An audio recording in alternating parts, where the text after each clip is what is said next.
faire ce type de regroupement, et je vais avoir d'autres options derrière qui vont être assez pratiques pour la manipulation des fichiers. Cette fois-ci, je vais me rendre dans le menu Afficher, et tout en bas, dans le sous-menu Afficher, eh bien, je vais choisir d'afficher des cases à cocher des éléments. Alors, quand je vais activer cette option, eh bien, je peux maintenant, en survolant les icônes, avoir une case à cocher en face de chaque élément. Ce type de case à cocher va être très pratique pour sélectionner plusieurs éléments lorsque je vais vouloir faire des copies de documents ou des copies de photos par exemple. Ici je vais par exemple décider de choisir cet élément et celui-ci, et je vais par exemple vouloir cliquer avec le bouton droit et copier ces fichiers là pour aller les déplacer, pourquoi pas, dans un autre dossier. Imaginons que je veuille les mettre dans le dossier vidéo, et bien je vais très rapidement pouvoir comme ça venir sélectionner uniquement ces deux fichiers là. Si je le fais sur des photos, vous allez voir que c'est exactement la même chose et que c'est également très pratique. Je peux comme ça, en survolant les photos une par une, avoir ces cases à cocher, et je peux décider par exemple de sélectionner cette photo, celle-ci, pas la troisième, pas celle-ci, mais peut-être celle-là également, et je vais aller prendre également cette photo. Maintenant que ces photos sont sélectionnées, eh bien je vais pouvoir par exemple décider de les renommer toutes en une fois, de les copier ou de les couper pour aller les mettre ailleurs. Si je décide par exemple de les copier ici et de venir les placer, je sais que c'est une aberration, mais je vais le mettre par exemple dans le dossier musique, eh bien je peux là aussi décider de les placer dans le dossier musique. Je vais, pour l'exemple ici, simplement supprimer ce résultat puisque je ne souhaite pas laisser des photos dans mon dossier de musique. Je sélectionne donc toutes les photos et je clique sur la petite corbeille pour supprimer les éléments. Et bien entendu, je n'oublie pas de vider la corbeille en cliquant avec le bouton droit dessus, et je choisis l'option vider la corbeille. Je souhaite effectivement supprimer ces 4 éléments de façon définitive. Voilà, la corbeille est à présent vide. Et remarquez également que sur le bureau, eh bien, puisque le bureau est un dossier comme un autre, eh bien, j'ai également des cases à cocher qui vont me permettre de sélectionner plusieurs icônes d'un coup.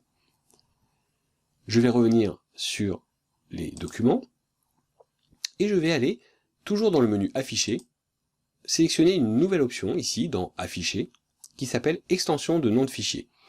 Ces extensions de nom de fichier peuvent être pratiques également. Alors c'est vrai que ça ajoute des choses visuellement, et bien remarquez que par exemple pour un fichier Word, j'ai une extension .docx. Pour des fichiers PDF, j'ai bien une extension .pdf. Alors à quoi ça va bien pouvoir nous servir de voir ces extensions, alors qu'effectivement nous avons bien une icône qui apparaît, et que je reconnais parfaitement que là c'est du PDF et que ça c'est une icône qui correspond à Word, eh bien ça va nous servir tout bêtement à être sûr que le programme qui est associé avec le type de fichier en question est bien le bon.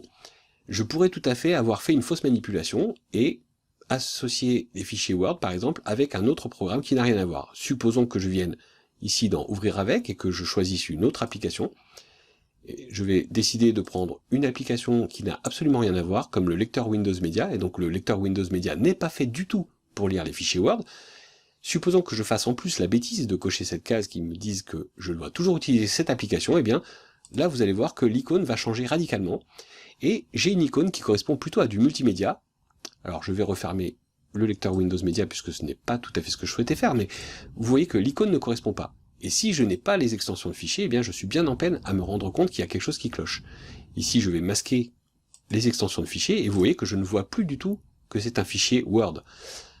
J'ai tout simplement une indication ici qui m'indique que c'est un fichier qui semble être un fichier audio. Et si je double-clique dessus pour l'ouvrir, eh bien je peux vous garantir que le lecteur Windows Media, si je prends les paramètres recommandés, va avoir beaucoup de mal à lire un fichier audio quand ce n'en est pas un. Donc là, il va probablement tenter de s'ouvrir, et je vais probablement avoir un message d'erreur qui va m'indiquer que quelque chose ne va pas. Voilà. Le fichier sélectionné porte une extension qui n'est pas reconnue par le lecteur Windows Media.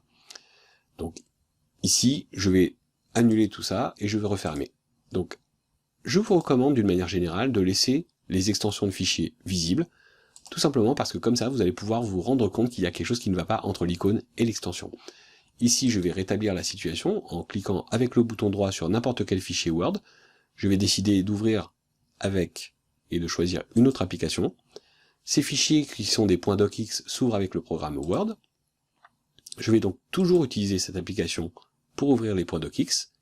Je clique sur OK et cette fois-ci j'ai bien mon fichier qui s'ouvre dans l'application Word, et je peux comme ça, effectivement, consulter mon document. Outre le fait de rétablir une association de fichiers malencontreuse, eh bien le fait de voir les extensions de fichiers va également peut-être empêcher que quelqu'un vous envoie un fichier qui serait un programme exécutable. Si je vais par exemple ici dans mes téléchargements, vous allez voir que les programmes d'installation de logiciels contiennent en général une extension qui s'appelle .exe, donc exe comme exécutable. Et si on m'envoie un fichier exécutable, ça veut dire qu'il s'agit d'un programme, il se peut que ce programme soit un virus tout simplement, ou soit un programme malveillant, et que, pour se dissimuler, l'auteur ait simplement changé l'icône de l'application pour y mettre une icône qui a priori semble inoffensive, comme l'icône d'un fichier Word, ou l'icône d'une photo, ou l'icône peut-être d'un morceau de musique. Eh bien, avec les extensions de fichiers, vous ne risquez plus de vous tromper, vous allez voir immédiatement qu'il ne s'agit pas du bon type de fichier. Je vais revenir une dernière fois ici sur le menu, et je vais me rendre là encore sur les 3 petits points cette fois-ci, et nous allons voir qu'il est possible d'avoir d'autres options, ici comme la possibilité de sélectionner tous les éléments du dossier en une seule fois,